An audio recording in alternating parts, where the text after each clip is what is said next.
অস্ত্র মামলা দিবে আর ওই সন্ত্রাস বিরোধী আইনের মামলা দিবে, আমাদেরকে যেটা খারাপ মামলা আল্লাহ বাল বাচ্চা দিছে, আঙ্গুর আল্লাহ দিছে, আপনি তো জানেন। আমার এসব কথা বলে লাভ নেই, এগুলো তো অতীতের ম্যানেজ করে এগুলো। বুঝছি না স্যার, বুঝছি অফিসিয়ালে তো মানুষের মামলাও দিতে না এখন স্যার, এগুলো দুঃশুনালি করে যদি করে স্যার এটা আল্লাহ তো ভালো পাইতো না। তারপর আমি আপনার মানি অস্ত্র মামলা স্যার, আপনার আমার একটা বিশ্বাস আছে, আপনার নামে সবাই প্রশংসা করে, আপনার অনেক সম্মান আছে, অনেক প্রশংসা শুনতেছি আমরা মানুষের কাছে।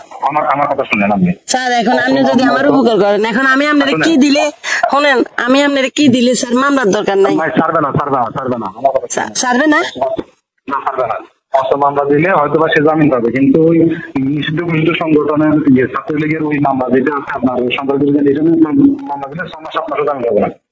স্যার আমার কাছে মাপ চাই, ওর কিছু নাই, ও আড্ডি হয়ে গেছে, ও মরে যাবো।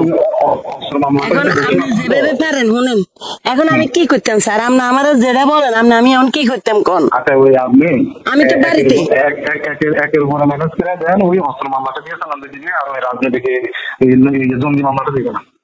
কি দিতাম স্যার আমি? জঙ্গি মামলাটা দিবে না, একের উপরে ব্যবস্থা করে দেন, শুধু অস্ত্র মামলাটা দিয়ে দিবে। ও স্যার, আমার কাছে তো এত টাকা নাই তো স্যার। আচ্ছা আমরা কথা বলে দেখেন না কি করতে পারেন।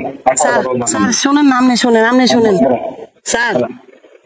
হ্যালো বলেন স্যার, আপনি ওই জাকিরের সাথে মতনে আর একটু কথা কয়ে দেন, আমি ওর সাথে একটু কথা বলি আপনার সাথে, আমি রিকোয়েস্ট আপনার বলি জায়গাতে বলে দিয়ে, আপনি একটু আমার ওর সাথে কথা বলে দেন স্যার।